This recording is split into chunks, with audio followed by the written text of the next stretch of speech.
मैं श्रेष्ठ हूं, यह आपका आत्मविश्वास है। लेकिन मैं ही श्रेष्ठ हूं, यह आपका अहंकार है, और अहंकार विनाश का कारण है। कभी भी दोस्तों आपको अहंकार नहीं करना चाहिए। आत्मविश्वास, कॉन्फिडेंस होना अच्छा है, लेकिन ओवर कॉन्फिडेंस होना बेकार है। नमस्कार दोस्तों, मैं ज्योतिष आचार्य सचिन कुकरेती आपका अपने चैनल नीलकंठ ज्योतिष में हार्दिक अभिनंदन करता हूं। आज का यह कार्यक्रम मकर राशि के लिए महत्वपूर्ण नहीं है, बहुत महत्वपूर्ण है। आपकी एक नजर टिकी हुई थी काफी टाइम से, मैं कहूंगा कि पिछले 2-2.5 साल से, कि कब शनिदेव मकर राशि से निकलेंगे। कुछ लोगों के अंदर अफवाह थी, डर था कि शनिदेव हमको बहुत खराब रिजल्ट दे रहे हैं, मकर राशि में है, शनिदेव पापी ग्रह हैं, अशुभ ग्रह हैं, 7.5 चल रही है, दूसरा चरण चल रहा है। दोस्तों, एक महापरिवर्तन होने वाला है 29 अप्रैल से। जी हां, शनिदेव निकल रहे हैं, मकर राशि से निकल जाएंगे, कुंभ राशि में प्रवेश करेंगे। शनि देव राशि परिवर्तन करने जा रहे हैं 29 अप्रैल को। आज का हमारा यही विषय है कि शनिदेव जब राशि परिवर्तन करेंगे तो आपके जीवन में क्या बदलाव आने वाले हैं, क्या प्रभाव अब आपको मिलेगा ये गोचर से। ये शनिदेव का गोचर आपके जीवन में क्या बदलाव लेकर आएगा, क्या बदलाव लेकर आएगा, यही हम जानेंगे। क्योंकि दोस्तों, आप जिसके पास भी जा रहे होंगे अपनी कुंडली दिखाने के लिए, वो एक बात जरूर कहते होंगे कि शनि की 7.5 का तीसरा चरण जब शुरू होगा तो बदलाव आएगा। अभी शनिदेव की दृष्टि आपके 7th हाउस पे है, 7th भाव में है, 10th भाव में है। करियर में परेशानी आ रही है, वैवाहिक जीवन में परेशानी आ रही है, विवाह नहीं हो पा रहा है, फैमिली प्लानिंग सक्सेस नहीं हो रही है, चंद्रमा के ऊपर शनिदेव, चिंता, तनाव, एंजाइटी आपको हो रही है। तो सबका सिर्फ एक जवाब था कि शनिदेव राशि परिवर्तन करेंगे तो आपको स्वयं परिवर्तन आएगा। चलिए करते हैं शुरुआत करने से पहले मैं आपको बताना चाहता हूं मकर राशि का अप्रैल, मई, जून 2022 कैसा है, वीडियो बनाइए, जाके देखिएगा। इसके साथ में राहु राशि परिवर्तन 12 अप्रैल, देवगुरु राशि परिवर्तन 13 अप्रैल से, इसके ऊपर भी वीडियो है चैनल पे, जाके देखिएगा। चलिए जानते हैं कर्म फलदाता, न्याय के देवता अपनी मकर राशि पर क्या प्रभाव दिखाएंगे। 29 अप्रैल को आपकी राशि से निकल जाएंगे और आपके दूसरे घर में, 2nd हाउस में प्रवेश करेंगे। और दूसरा घर होता है कुंडली का, सेविंग का, हमारे धन का, हमारे परिवार का, हमारी वाणी का होता है 2nd हाउस। और वहां से शनिदेव की दृष्टि पड़ेगी आपके 4th भाव में, 4th हाउस में, आपके 8th भाव में और आपके 11th हाउस में। सबसे पहले तो ध्यान से सुनिएगा कि क्या परिवर्तन आने वाला है। जो मकर राशि वाले व्यक्ति विवाह की प्लानिंग कर रहे थे, रिश्ते खोज रहे थे, ढूंढ रहे थे, लेकिन रिश्ता नहीं हो पा रहा था आपका, अभी हो जाएगा।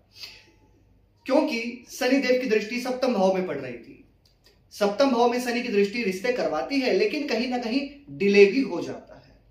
अभी जब 2nd हाउस पे आ जाएंगे, जब तीसरा चरण शुरू होगा 7.5 का, तो विवाह होने की संभावनाएं अच्छी हैं। कुटुंब और परिवार में जो समस्याएं चल रही थी, जो बहस, जो चिंताएं बनी हुई थी, किसी भी तरह की चिंता आपके फैमिली के अंदर थी, वो समाप्त होगी। लेकिन अभी भी ध्यान क्या रखना है आपको कि छोटी छोटी चीजों में सीरियस नहीं होना, बहुत अंधविश्वास करके आपको नहीं चलना, पार्टनरशिप पे आपको थोड़ा बहुत अभी भी ध्यान देना है, अपनी हेल्थ पे आपको अभी भी ध्यान रखकर चलना है। क्योंकि 8th हाउस पे शनिदेव की दृष्टि है, 4th हाउस पे शनिदेव की दृष्टि है। प्रॉपर्टी, कोई भी बड़ा इन्वेस्ट आप करते हैं तो अभी भी आपको ध्यान रखना है। लेकिन ये महापरिवर्तन सबसे पहले तो क्या करेगा, जो आपको एंजाइटी बहुत ज्यादा चल रही थी, जो ओवर थिंकिंग बहुत ज्यादा थी, जो डिप्रेशन था, जो ऋण आपके ऊपर चढ़ा हुआ था, जिसकी वजह से आप परेशान थे, डिप्रेशन में थे, वहां से आप बाहर निकलेंगे। उसके बाद करियर, क्योंकि शनिदेव की दृष्टि आपके 10th भाव में थी। करियर को लेकर क्या था कि आगे एक रास्ता नहीं दिख रहा था, आप आगे बढ़ते हुए नहीं दिखाई दे रहे थे। काम कर रहे थे, लेकिन आगे कैसे बढ़ना है, कैसे आगे जाना है, ये अब परिवर्तन आपको जरूर मिलेगा। करियर में आप आगे अब जाओगे, चेंज आ सकता है, प्रमोशन होने की संभावनाएं हैं। क्यों? क्योंकि 11th हाउस पे दृष्टि है। जो मेहनत आपको करनी पड़ रही थी, जो चिंता आपको हो रही थी, मैंने पहले भी कहा था ना एक बात कि जब साढ़े साथी का तीसरा चरण शुरू होता है तो वो आपको फल देता है, वो आपको कुछ देकर जाता है।